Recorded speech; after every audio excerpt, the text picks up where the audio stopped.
Lu pernah nggak sih ngerasa diri lu tuh baik-baik aja, tapi ternyata di mata orang lain, lu tuh kayak tabung gas yang bocor, nggak kelihatan, tapi ngaruhnya besar dan bisa meledak kapan aja. Gua pernah, dan ya nggak enak bos. Gua dulu ngerasa gua tuh temen yang asik, lucu, bisa diajak nongkrong, rame, nggak ngebebanin lah pokoknya. Tapi suatu hari gua dicoret dari grup nongkrong, literally dikeluarin dari grup WhatsApp. Awalnya gua kira bercanda, tapi terus ada satu temen yang japri dan bilang, "Bro, kita capek sih sebenarnya. Tiap ngumpul lu datang telat, nyela mulu, semua obrolan lu belokin ke lu lagi. Kadang nyebelin, kayak lu nggak pernah dengerin orang." Gua diem, kaku, bingung harus jawab apa. Di kepala gua langsung muncul 1000 alasan. Gua kan cuma bercanda. Emang lu semua baperan aja kali? Lah, gua juga lagi capek, makanya gua begini. Gua defensif banget. Tapi setelah dia bilang kalimat ini, lu selalu punya alasan, tapi nggak pernah punya kesadaran. Gua ngerasa kayak ditampar. Malam itu gua buka chat lama. Gua baca ulang percakapan-percakapan yang dulu gua kira lucu. Dan ya, ternyata banyak yang sebenarnya ngejaga perasaan, bukan karena nyaman, tapi karena udah capek.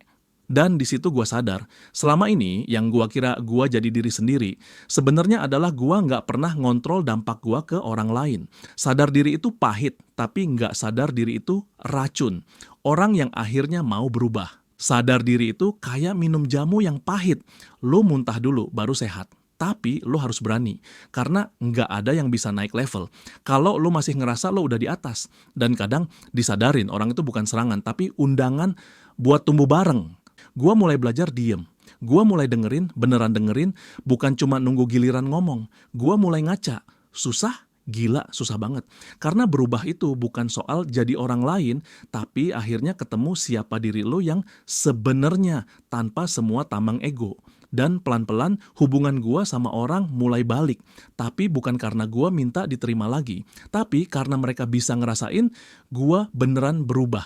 Jadi, buat lu yang sekarang lagi denial, lagi ngerasa semua orang tuh nggak ngerti lu, coba pelan-pelan tanya, gua beneran nggak disalahin? Atau cuma belum siap disadarin? Karena sadar diri itu pintu.